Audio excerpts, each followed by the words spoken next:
This is a video about how to make 9 out of 10 of every lawnmower that's an old Briggs & Stratton start and run, even if you know nothing about it. I call it standard procedure. So these are the steps you go through. Right, kitty? Anyways, this is for the older style Briggs & Strattons that have the choke-o-matic engine or choke-o-matic carburetor.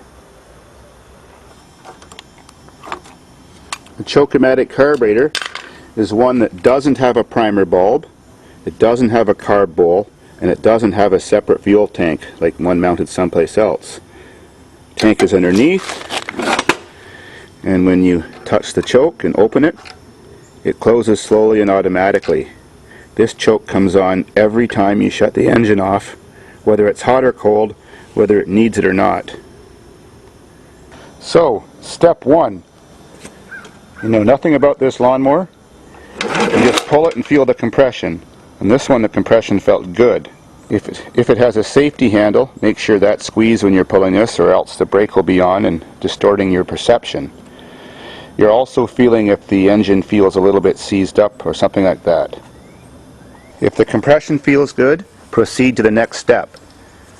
Disconnect the spark plug wire and make sure it's away from the spark plug. Then tip your engine over with the exhaust side pointing upwards. Check to see that the blade isn't bent or has big gouges in it like it hit something. Then rotate it and try to watch that bolt and make sure it's not wobbling or that the blade isn't wobbling. No use trying to start a lawnmower with a bent shaft and get it fixed. It's just a waste of time. Sure, a bit of gas runs out when you do that, but that's okay. If you tip it the other way and gas doesn't run out, well then it runs into the motor and floods it. And then also oil builds up in the spring cover for the valves, pumps it through the PCV system, fills up your air cleaner, and chokes out your carburetor and spark plug with oil. So that's why you always do it with the valve spring side pointing upwards. Next step on your choke-o-matic carb, always check that the choke is working. So push it all the way to open, see if it closes all the way. If it sort of stops halfway down and sticks or stays open, well, it's not likely going to start unless you prime it with a bit of gas in there, so you'll likely have to change the diaphragm and clean in there.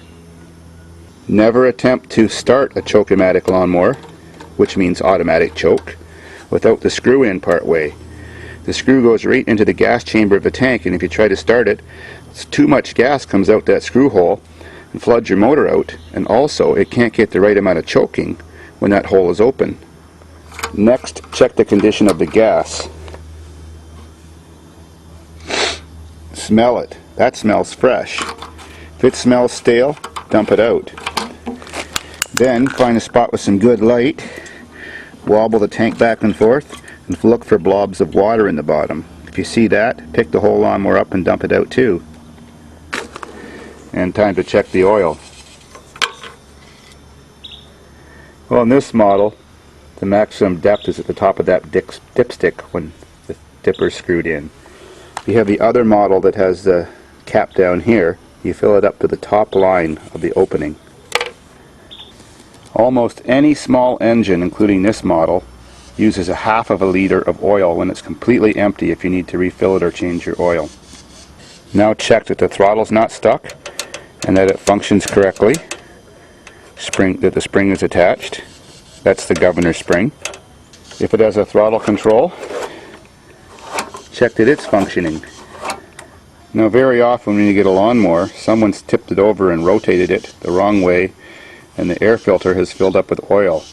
Well, if it has, take it out, wrap it in a rag and squeeze it tight and get most of the excess oil out of there.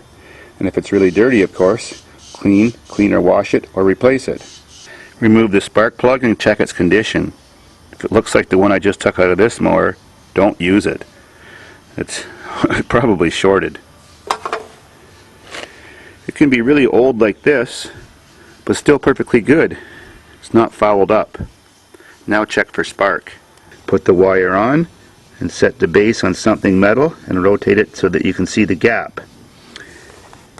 Make sure the machine's turned on. It's on when the metal isn't touching that little tab, which is the kill tab that goes to the magneto.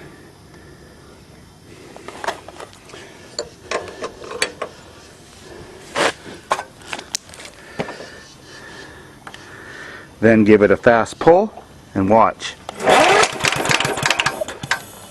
This one had good spark, but if it had no spark, either you're using a shorted plug like that for testing, or something's touching the kill wire mechanism, or if it has the more modern safety handle that they had after 1986, then your braking system's up here and there's kills in there, and your lever may not be pulling the cable far enough to disengage the brake all the way and take off the kill that's in here.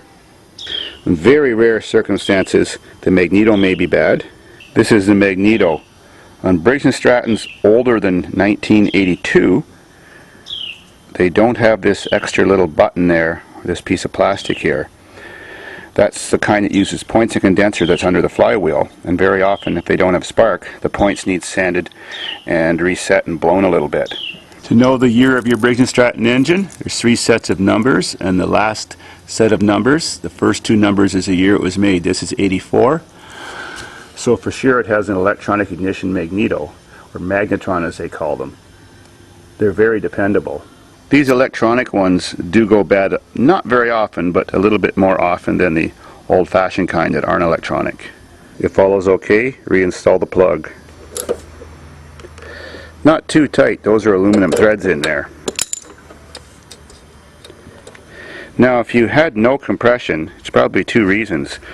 A stuck exhaust valve, which means the exhaust valve is stuck open, well then you have to take the head off, put some oil on it, and knock it back and forth. Like tap it closed, rotate the engine, open it, tap it closed, more oil, and keep doing that till it's freed. The other reason it could be freewheeling with no compression is that the cylinder is very scored from overheating, which is caused by too much grass in there or a mouse nest, or it was run without oil and the cylinder is scored, or it was run without oil or over revved and the connecting rod has let go of the crankshaft, often breaking a hole in the side of the block. So now when you pull it and the crankshaft rotates, it's not moving the piston. Now while it's in this sort of disassembled state, check to see how much grass or whatever is coming out the cooling fins, or may be jammed in there. You may have to remove the cover to blow everything out. Mouse nests are deadly for engines, and so is a lot of grass.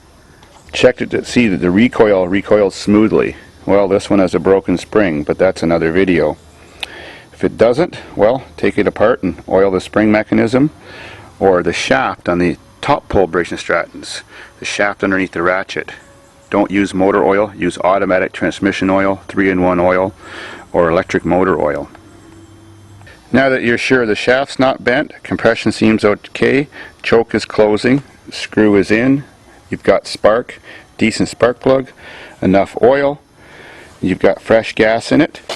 Make sure you have more than half a tank of gas. These kind of Briggs engines like to start a lot better with more than half a tank of gas.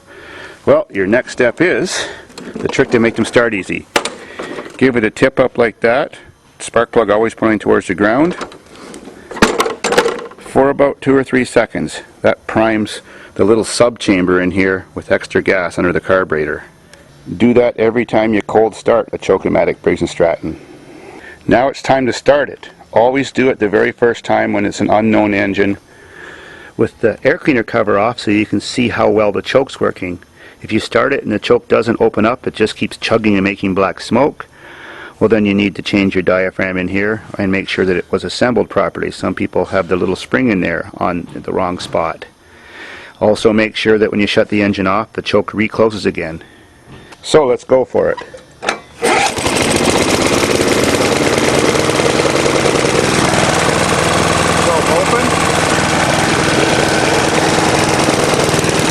Sounds like it's running a bit rich. So we have a mixture adjustment screw here. Well, if your lawnmower started and ran for a couple seconds and died and does that every time you start it, stick your flat screwdriver in here and turn the screw back a half a turn and try it again. It still does the same thing, turn it back a bit more. When you do get it running, set it to full speed and rotate this till it starts to chug and puff black smoke. Slowly rotate it clockwise again till the engine smooths out and runs perfectly. If you keep turning it, it will still run perfectly, but it will stall when you hit the grass as it's running too lean.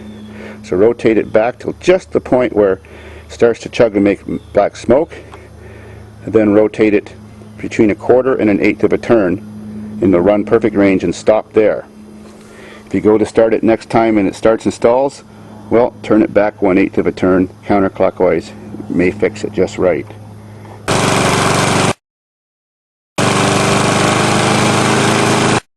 While it's running, look for oil burning smoke that does not clear up after a little bit, and listen for crank knock noises so you can decide whether you want to keep this engine or scrap it.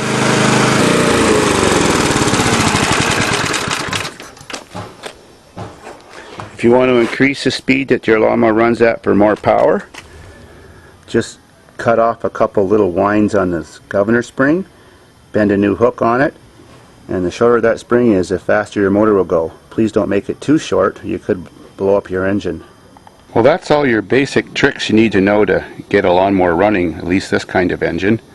My next set of videos is going to how to fix all the individual problems that you'll run into with engines that didn't start with going through this procedure.